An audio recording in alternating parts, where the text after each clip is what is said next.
Parasite. Rosh and China actually they came from a combination of all these tribes.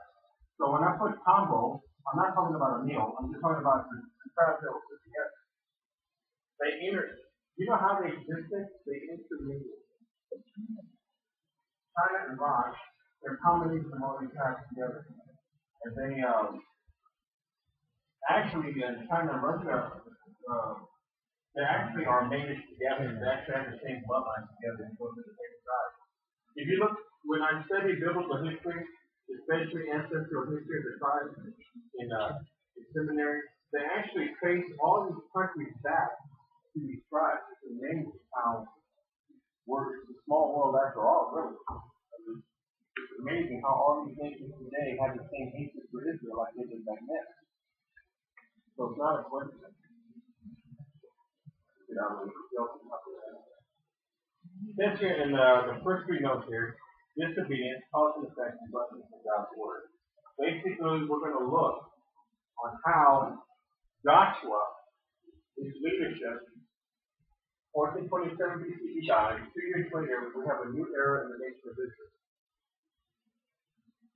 Israel did the exact opposite of what they did in Joshua. They rebelled, they backslid, they acted like kids that thought that they were free and candy to do what they want.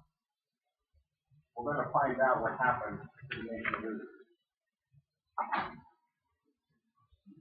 Chapter 1, verse 1. Who shall fight the Canaanites first to fight against them?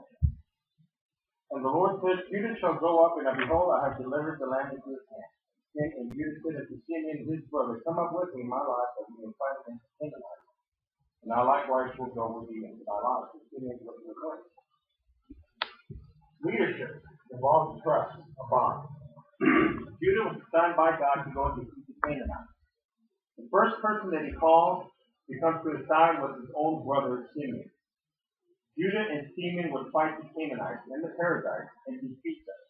That's what it says here in verse 4. Judah went up, and the Lord delivered the Canaanites and the Perizzites into their hand, and they slew of them, listen to this, of David, 10,000 men. In one day, in this battle, they killed 10,000 men. That's the hand of God, again, delivering the distrust. Now, as we continue on, if you read from verses 5 and on, it talks about how God not only defeated these tribes, but look what it says here in verse 5 and 6. And found Adonijah, Bezek, and Bezek, and they fought against them, and they slew the Canaanites and the Perizzites. Verse 6. And Adonijah, Bezek fled, and they pursued after him, and they caught him and cut off his thumbs and his great toes. Why did they cut off his thumbs and his great toes? When you cut off your thumbs, your hand is basically useless. Your thumb is the very focal point that is used to grab and turn and what you use your hand for. Your great toes are used for balance. You cannot run if you do not have big toes. You can't walk quickly, you can't cut without big toes. God says to cut off the thumbs and big toes as a reminder they are useless as things. This was a symbol of uselessness. That's what it meant. And that Adonijah Bezek said, 3 and 10 kings having their thumbs and their great toes cut off, gathered them under my table, as I have done, so God hath requited me. And they brought him to Jerusalem, and there he died.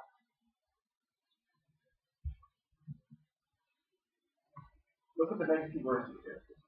Now the children of Judah have fought against Jerusalem, and have taken it and spent it, and will be into the sword, and set the city on fire.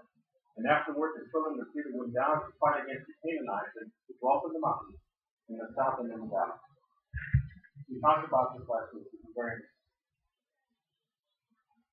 The children of Judah went to Jerusalem the same week with Jesus, taught, prayed.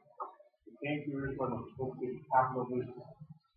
That's to take it, smite it, kill the people with it with the sword, and they set the city on fire. My question to you is this: why would God command Judah to go to Jerusalem and to destroy and kill the people and set the city on fire? Why did God tell him to do that? It's like God telling you to set and clean your house. set your house on fire. What does God say? Pete, I want you to go to your house, set it on fire, and get rid of everything in it. That's what God did to Jerusalem. Why did God tell that to Jerusalem? Because Jerusalem was corrupted and they were cleaning. The Canaanites, the Perizzites, the Jebusites, all these pagan groups, these atheistic, filthy, dirty tribes, went into Jerusalem and corrupted and tainted that city. God says you need to go and clean that city. You need to get rid of everyone in it, and you have to set the city on fire. Notice what it says in verse 8. Set the city on fire. We talked about a great example, cancer. Chemo in the Greek means fire. When a person goes through chemotherapy, their bodies go on fire internally. That's why they lose their hair. They lose their hair because they lose the blood from the inside the body. The only way to kill a cancer is to burn it, to fire it, to scratch it. And it's amazing. Chemo means fire. Fire therapy. That's why the body goes through what it does. You're actually setting your fire internally on the inside. You're burning that cancer off. So God says, I want you to go to Jerusalem and I want you to burn that city. I want you to get rid of every filthy, ugly, atheistic, paganistic being from that city. And I want you to start over again. Jerusalem can start from the ground up because it's corrupted and tainted. Set it on fire, start over. Wow. I don't think God was too happy with that, was he? Verse 10, and Judah went against the Canaanites. Look at verse 9. Let's go to verse 9. Afterwards, the children of Judah, after they finished cleaning out Jerusalem, they actually went to the mountains where the Canaanites were and they killed them over there. Now, why are we studying about all these killings and why are we studying about all these tribes? Here's why. God said, folks,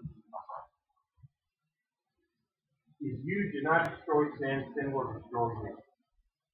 If you do not take care of the sins in your life, the sins in your life will destroy you. Not only will they corrupt you and hate you, but they will eventually kill you. That's the bottom line of sin. You got to get rid of sin 100%. God says you have to get rid of these tribes. Every boy, girl, man, woman, doesn't matter. They're pagan. They're no good. You don't need them. Sin kills, destroys, you burn it, get rid of it. Even if you have 1/10 of a million% of sin in your life, God will look at it as that dot in your life. You got to get rid of sin.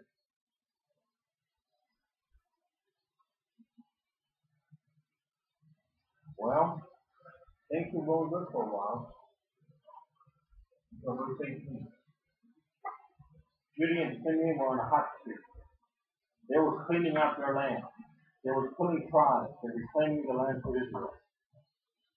But then in verse 18, they hit a snag. The first mistake happened in verse 18. Judah took Gaza, yes, and Gaza stripped with the coast thereof, and Ashkelon, the coast thereof, and Ekron, the coast thereof. And the Lord was with Judah as he drove out the inhabitants of the mountains. And what the Lord said, he could not drive out the inhabitants of the valley, because that's very good.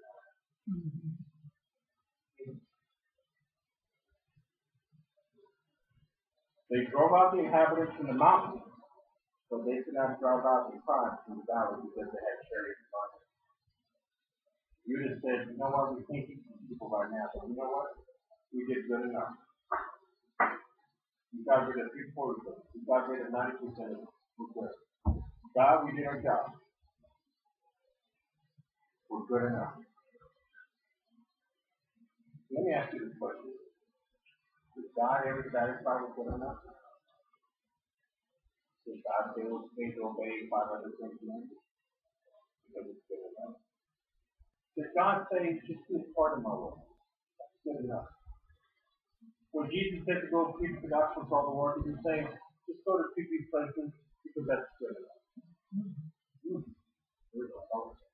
It says here, we did good enough, God. So what? They're in the valley. They're not going to hurt us. They're defeated. They're hurt. They're injured. We did our job. Let's go home.